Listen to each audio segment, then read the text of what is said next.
यानी भगवान ने कैसे अवतार लिया और कहां लिया, ये बालकांड है। और अयोध्या कांड क्या है पता है, ये व्यवहारिक कांड है। ये जो दूसरे नंबर का है अयोध्या कांड, ये व्यवहारिक कांड है कि हमें अपने जीवन में कैसे एक दूसरे के प्रति व्यवहार करना चाहिए। भरत जी को देखा होगा आपने, भरत जी का जीवन कितना विचित्र है। जब भरत जी से कहा कि बताओ राम जी को वनवास हो गया और आप राजा बनोगे, भरत जी ने कहा नहीं नहीं, ऐसा कदापि नहीं होने दूंगा। भरत जी ने महाराज पता है क्या किया, राम तो वन को चले गए और भरत जी दंडकारण्य से लौट कर आए।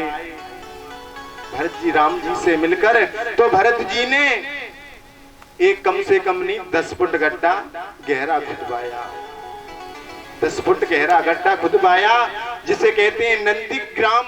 और उस गड्ढे में स्वयं भरत जी उसी में, जब तक राम 14 वर्ष तक वनवास में रहे और भरत जी जमीन के नीचे ही रहे। कितना महान जीवन है भरत जी का। गड्ढे में रह करके अपने 12 वर्ष व्यतीत किए। कह रहे थे भरत जी कि मेरे राम जी जब जमीन पर सोते हैं तो मैं तो, मेरा अधिकार तो, क्योंकि मैं उनका सेवक हूं, इसलिए मुझे तो जमीन के नीचे सोना चाहिए। ये अयोध्या कांड व्यवहार का कांड है। और तीसरा कांड है अरण्य कांड, ये उद्धार का कांड है कि जीव का कैसे उद्धार होता है और कैसा उसे कर्म करना पड़ता है। कहते हैं जैसा कर्म करेंगे और वैसा फल भोगेंगे। तुलसीदास जी ने इस पर ही चौपाई लिख ली है।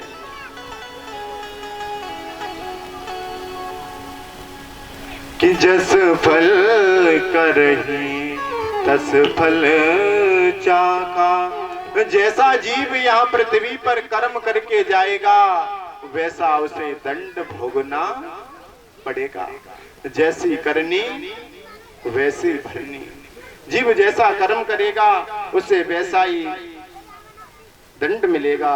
और तीसरा है किष्किंधा कांड, ये परिवार कांड है। इसमें परिवार किष्किंधा में जब सुग्रीव और उसका था तो उनके परिवार में कलह क्रांत मचा हुआ था और राम जी ने सब झंझट ही मिटा दिए, वहां जाके पूरे झंझट खत्म कर दिए। और 5वां कांड है सुंदर कांड। ये इसमें बड़ी मार्मिक सुंदर कथाएं हैं। जो 5वां कांड है नहीं, रामायण का सुंदर कांड, इसमें तो भगवान की बड़ी विचित्र कथाएं। और ये है विचार कांड के मतलब हमें कोई भी कार्य करने से पहले क्या विचार करना चाहिए। इस प्रकार ये 7 कांड ने। आइए हम अपने गुरुदेव भगवान के चरणों में प्रणाम करके श्री रामचरितमानस का पट खोलते हैं। रामचरितमानस में पता है श्लोक कितने हैं? जो प्रारंभिक श्लोक है वो पता है क्या? तुलसीदास जी ने 7 ही श्लोक लिखे थे, ज्यादा भी नहीं लिखे। क्यों 7 ही श्लोक क्यों लिखे थे? इसके भी अनेकों कारण हैं। तुलसीदास जी ने सोचा पता है क्या, कि इस पृथ्वी पे 7 द्वीप हैं और 7 ही दिन हैं, क्यों ना मैं 7 ही श्लोक लिख दूं। तो तुलसीदास जी ने 7 श्लोक लिख दिए। और पहले श्लोक में वंदना कर रहे हैं तुलसीदास जी। पहला श्लोक क्या है रामायण का? कि वर्णानाम रथ संघनम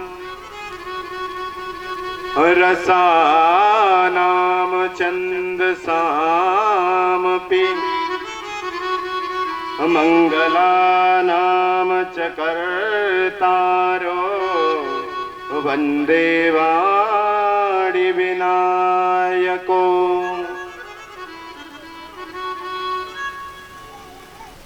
कि ये रामचरितमानस बा अक्षर से प्रारंभ हो रही है कि वर्णा नामार्थ संघ नाम, और ये मानव शब्द पर इसका अंत कर दिया है। लास्ट में चौपाई है नहीं, वो माना ये कृतस्तु कछु करके तो मानव शब्द पे इसका अंत किया था, और बाक्षर से ये प्रारंभ हुई थी रामायण। जब तुलसीदास जी ने इसकी ये पहली चौपाई श्लोक लिखा था तो बाक्षर से लिखा था, और अंत में एक मानव शब्द है उस पे विश्राम कर दिया। तो इसका अर्थ क्या निकलता है? इसका अर्थ निकलता है कि ये वर्ण है मानव, ये मानव मात्र के लिए है। इस रामायण को कोई भी वर्ण का लोग हो वो इसका पाठ कर सकता है, किसी वर्ण विशेष के लिए नहीं है ये। तो पहले श्लोक में सरस्वती जी जो ज्ञान का जो स्वर का प्रतीक है उन्हें प्रणाम किया, और दूसरे उसी श्लोक में भगवान गणेश जो बुद्धि के विनायक हैं कि वंदे वाणी विनायको, भगवान विनायक को प्रणाम किया।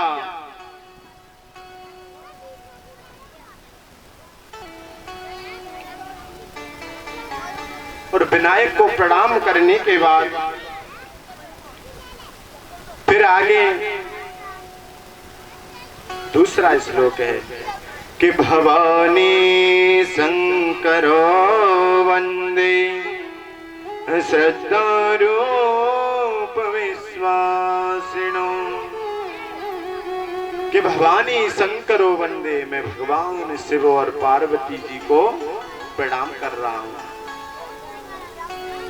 दूसरे श्लोक में भगवान शंकर और पार्वती जी को प्रणाम किया, और तीसरे में कि वंदे मोदमयम नित्यम गुरुम शंकर रूपिणम, कि मैं अपने गुरुदेव भगवान, जो मेरे गुरुदेव भगवान शंकर जी के समान हैं, मैं अपने गुरुदेव भगवान को प्रणाम कर रहा हूं। तुलसीदास जी ने तीसरे श्लोक में गुरु जी को प्रणाम किया, और चौथे श्लोक में सीताराम गुणग्राम पुण्य बिहारिणो वंदे कवीश्वरो ज्ञानी कवीश्वरो, कि जो भगवान की उस वन में जो भगवान के गुणों का एक वन है, उसमें दो पक्षी क्या कर रहे हैं? किल्लोर कर रहे हैं, कल किल्लोर कर रहे हैं। एक तो कपीश्वर और दूसरे कवीश्वर। अब आप लोग कवीश्वर और कपीश्वर को भी नहीं जानते, वो कौन है पता है? वाल्मीकि जी है ना, वाल्मीकि जी वो तो कवीश्वर हैं, और जो हनुमान जी हैं वो कपीश्वर हैं। वाल्मीकि जी भी भगवान के नाम की महिमा गा रहे हैं, और हनुमान जी भी, हनुमान भी उसी उपवन में भ्रमण कर रहे हैं और राम जी की महिमा का गुणगान गा रहे हैं।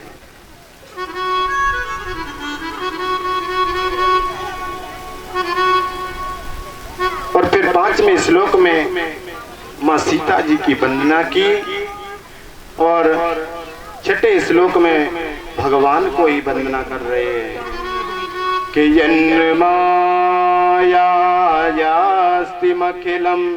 ब्रह्मादिदेव स्वरा। बड़ी ही मार्मिक कथाएं ये। अब आप लोग कहेंगे कि भाई 3-4 घंटा तो मंगलाचरण में ही निकल जाएंगे, निकलेंगे या नहीं निकलेंगे?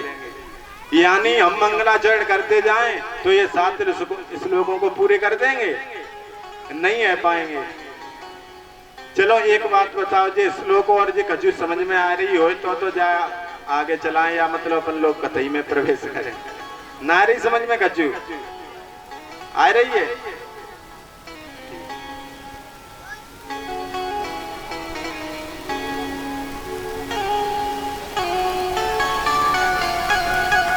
भगवान शिव माता पार्वती को बड़ा ही सुंदर सुंदर चरित्र सुना रहे हैं और तुलसीदास जी वंदना कर रहे हैं। सर्वप्रथम गुरुदेव की वंदना कर रहे हैं कि बंदो गुरुपद परमो परागा,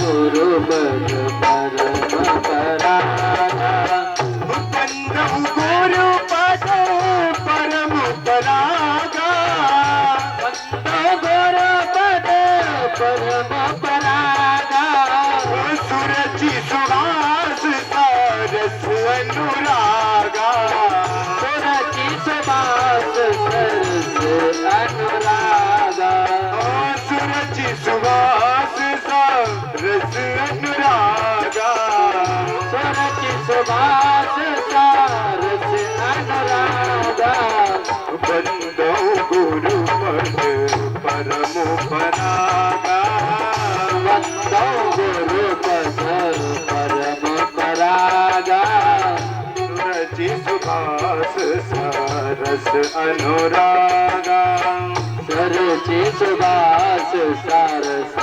अनुरागा।